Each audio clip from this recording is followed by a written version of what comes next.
Ay, pipilog ko, oh.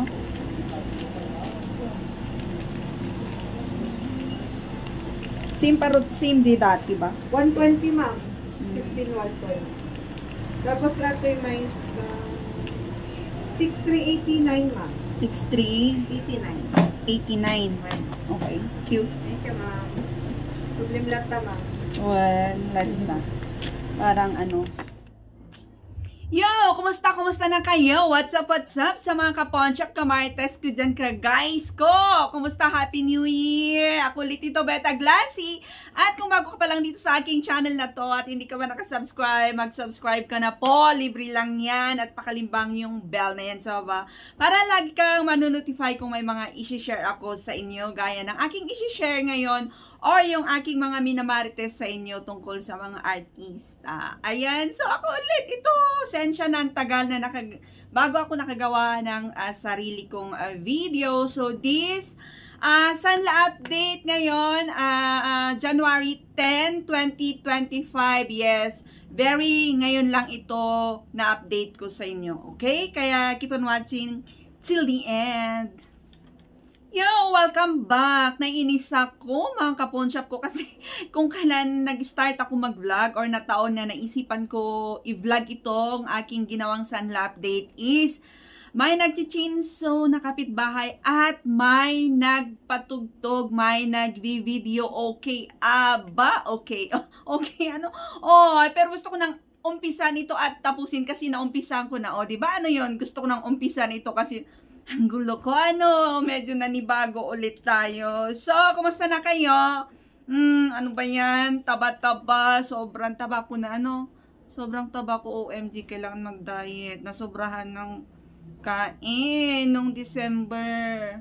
Tapos, ang lamig-lamig pa naman ngayon, okay? Our Sanla update today is Cebuana Poncha po, okay? Ayan, so dumalaw tayo kay Cebuana Poncha para mag-update kung kumusta na nga ba. Kasi po, mataas ang mga brand new ngayon ng mga alahas. So, nag-iisip na naman tayo. Mostly, nag-iisip tayo dyan na akala natin is nagtaas rin bigla sa mga poncha. Ay, naku, panoorin ito hanggang sa huli, okay? So, may sinanla akong isa, ayan, may sinanla akong isa na 18 carats lang, isa lang para makakuha tayo ng update para sa inyo, okay?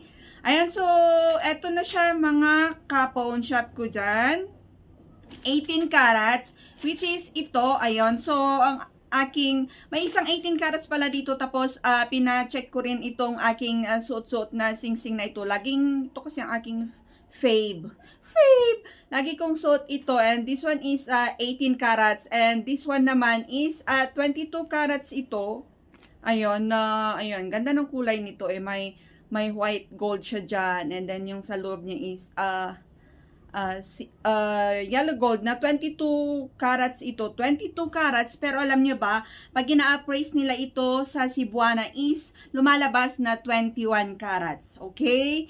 Ayan, sa mga nagtatanong dyan or nagtataka, pag napapansin nyo na yung 24 carats nyo or 22 carats, ang appraise nila dyan mostly is 21 carats. Tanungin nyo na lang kung bakit ganon. Okay? Kasi ang sagot lang nila dyan is yun yung pag-uri nila sa alahas natin. I don't know why. Super parang lugi. Hindi.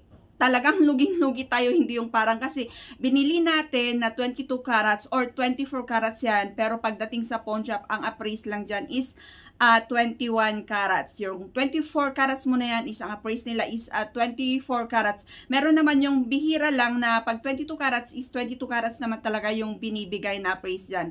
Ayun, so karamihan ganon. Comment down below kung na-experience nyo rin or kayo rin lang. O, diba? Napaka-unfair kasi binibili natin yan ng pagkamahal-mahal, and then yung presyo ng 21, 22, and 24 is ang lalaki ng mga difference niyan per gram, diba? Libo-libo yan. Kaya marami na akong sinabi. At ka na, okay, so eto.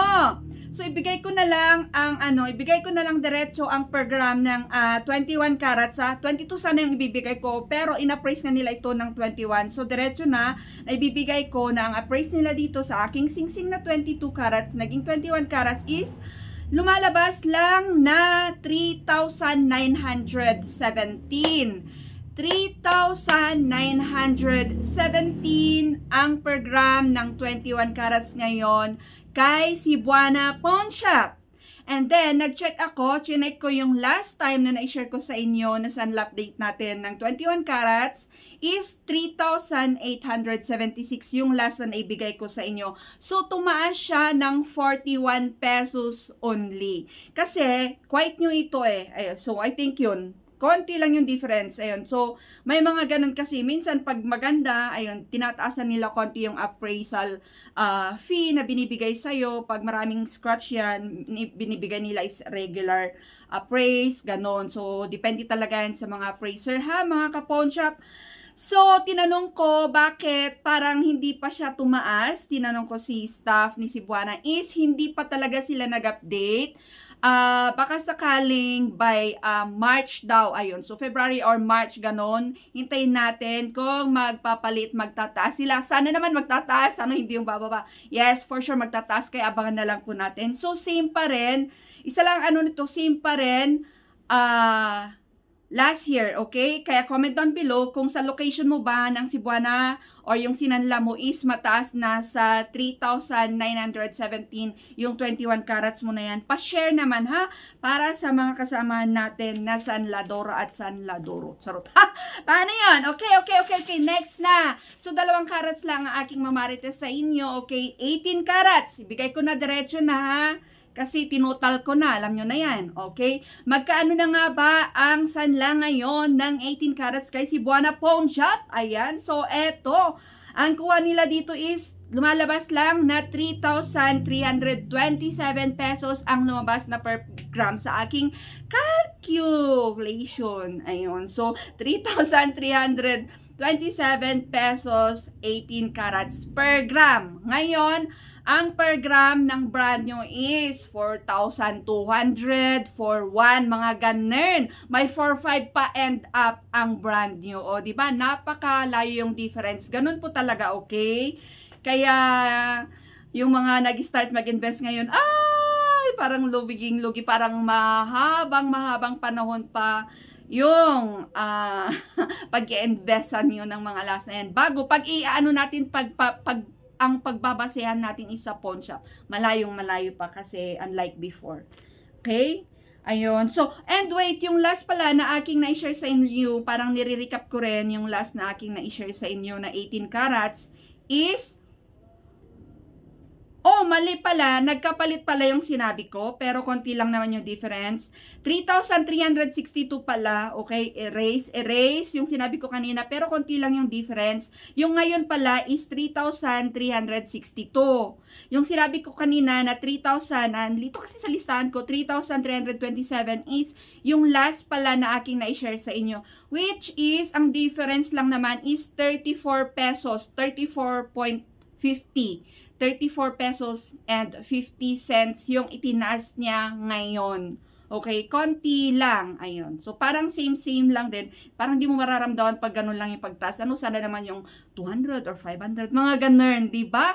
Kaya abangan po na lang natin next month or March, ganun, kung may update ulit ang Cebuana Pawn Shop. Ayun, kasi natanong na natin yan. And yeah, yan lang ang aking naimarites sa inyo na sunlap update natin kay Cebuana Pawn Shop. Happy New Year. Mamaya Valentine's na and then next month, OMG, it's my birthday kasi March ako, it's my birth month. And then pagkatapos ng aking birth month, December na ulit, OMG. And then next year na mag-vlog na ako, may white hair na ako, charot. Ang bilis ng panahon ngayon. Ano? Ayan, so yan lang po ang aking na-share sa inyo. Thanks for watching and you know the drill. Bye-bye and God bless. Don't forget to feel free to comment down below sa mga nakapag-sanla dyan. For sure, maraming nagka-emergency dyan ng pang Christmas and New Year nila dyan. Ayan, so comment down below. Bye-bye!